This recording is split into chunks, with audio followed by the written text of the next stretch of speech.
अस्सलामुअलैकुम दोस्तों, आज मैं आपके लिए रमज़ान स्पेशल की एक बहुत ही ज़बरदस्त और बहुत ही आसान रेसिपी लेकर आई हूँ। आज हम ब्रेड से बनाएंगे बहुत ही मज़ेदार यूनिक रेसिपी। तो ये रेसिपी इतनी मज़ेदार है कि शायद आपने आज से पहले कभी नहीं बनाई होगी। तो इस रेसिपी को आपने ज़रूर ट्राई करना है। ना तो इसमें हमने अंडा इस्तेमाल किया है और ना ही इसमें मैदा इस्तेमाल किया है, और ये बिल्कुल एकदम न्यू डिफरेंट स्टाइल से मैं आपको आज की ये रेसिपी बताने लगी हूँ। तो इस रेसिपी को आपने पूरा एंड तक देखना है, और इसको स्टोर करने का तरीका भी मैं आपको बताऊंगी किस तरह आप इसको फ्रीज कर सकते हैं। तो चलिए हम रेसिपी देख लेते हैं। तो यहाँ पर इसको बनाने के लिए फिलिंग के लिए मैंने आलू लिए हैं 2 मीडियम साइज़ के। आलू को बॉयल करके मैश कर लिया है, और साथ में हमने थोड़ी सी चिकन ली है। चिकन को उबाल लिया, उसके बाद श्रेड कर लिया है, इस तरह से रेशा करके लिए चिकन। अब हम इसमें डालेंगे हरी मिर्चें 2 बारीक कटी हुई,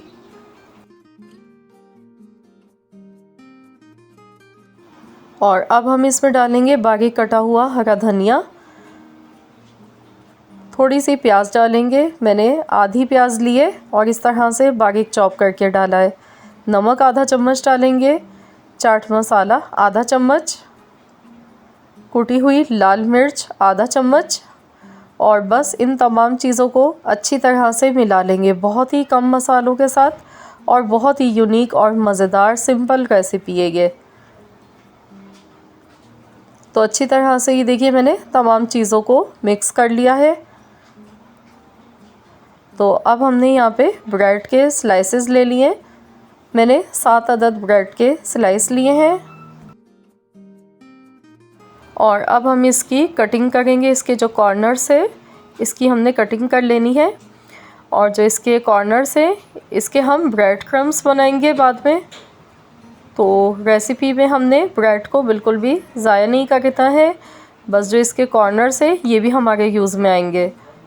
तो यहाँ पर देखिए इस तरीके से हमने इसके जो कॉर्नर्स हैं इनको हटा लिया है।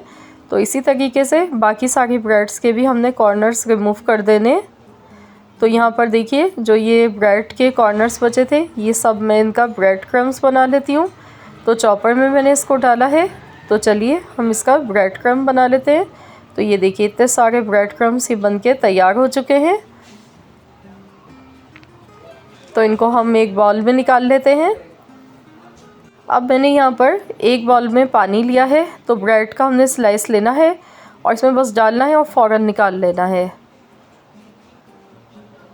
अब जो इसमें पानी है एक्स्ट्रा वो हम इसमें से निकाल लेंगे। अच्छी तरह से हाथ से दबाएं और पानी इसका जितना भी है वो इस तरह से रिमूव कर दें। ये देखिए अच्छे से मैंने इसे निचोड़ दिया है। इसका जो भी पानी था एक्स्ट्रा वो सब निकाल लिया है। और अब हम इसमें रखेंगे फिलिंग। तो हमने जो आलू की और चिकन की फिलिंग बनाई है तो ये हम इस तरह से इसका एक बॉल बनाएंगे, और इस तरह से सेंटर में ये रखना है इसको। और अब ब्रेड को ऐसे चारों तरफ से उठाएंगे और इस तरीके से फोल्ड कर लेंगे। तो अच्छी तरह से इसको दबा दबा के ऐसे बनाएंगे। ये देखिए इसको इस तरह की हमने शेप देनी है। बहुत आसानी से ये बन जाता है। ये देखिए शेप बनानी बहुत ही आसान है।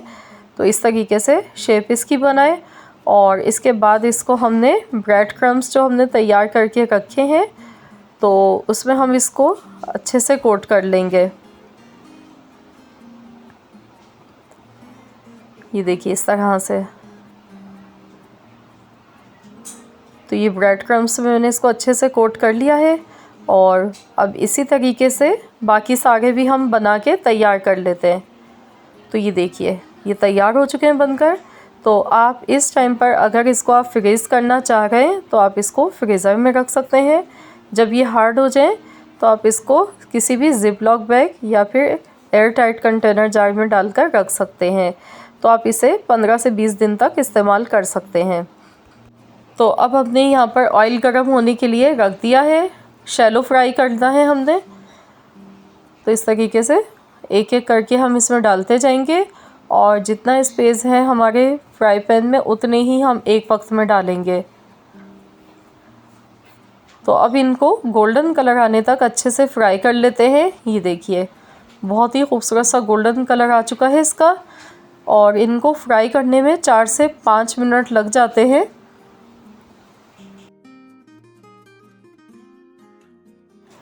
तो दोनों साइड से अच्छा सा गोल्डन कलर आने तक इनको फ्राई करना है। बाहर से ये बहुत ही ज़्यादा क्रिस्पी बनते हैं और अंदर से बहुत ही जूसी और मज़ेदार। तो आपने देखा इसमें ना तो हमने अंडा इस्तेमाल किया, ना बेसन, ना मैदा, सिर्फ ब्रेड के साथ हमने ये तैयार किए हैं और बहुत ही आउटस्टैंडिंग रेसिपी है ये। बहुत ही अमेजिंग रिज़ल्ट है इसके। आप जब बनाकर खाएंगे तो आप बिलीव नहीं कर पाएंगे, इतनी मज़ेदार ये रेसिपी है कि आप खाते रह जाएंगे।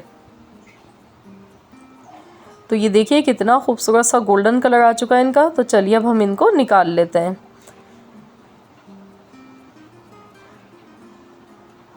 तो यहाँ देखिए ये सारे स्नैक्स हमारे बनके तैयार हो चुके हैं और देखिए दिखने में कितने यम्मी से लग रहे हैं। ये देखिए बहुत ही क्रिस्पी ये बने बाहर से और अंदर से बहुत ही जूसी और मज़ेदार। तो मैं आपको तोड़ कर दिखाती हूँ ये किस तरीके से अंदर से दिख रहे हैं। तो मैं चलिए आपको दिखा देती हूँ। ये देखिए, वाह, बहुत ही मज़ेदार और फीलिंग भी देखिए प्रॉपर हर जगह इसमें है। तो बहुत ही यूनिक रेसिपी है। ज़रूर इस रेसिपी को इस बार रमज़ान में ट्राई कीजिएगा या फिर आप इसको टी टाइम स्नैक्स के तौर पर बनाकर खाएं, मेहमानों के लिए बनाएं या बच्चों को स्कूल लंच बॉक्स के लिए भी आप ये बनाकर दे सकते हैं। बहुत ही मज़ेदार और हेल्दी रेसिपी है। तो ज़रूर इस रेसिपी को ट्राई कीजिएगा और अपना फीडबैक मुझे ज़रूर दीजिएगा। आई होप कि आप सबको आज की ये रेसिपी पसंद आई होगी। वीडियो अच्छी लगी है तो वीडियो को लाइक कर दीजिए। मिलते हैं इंशाल्लाह ताला नेक्स्ट वीडियो के साथ।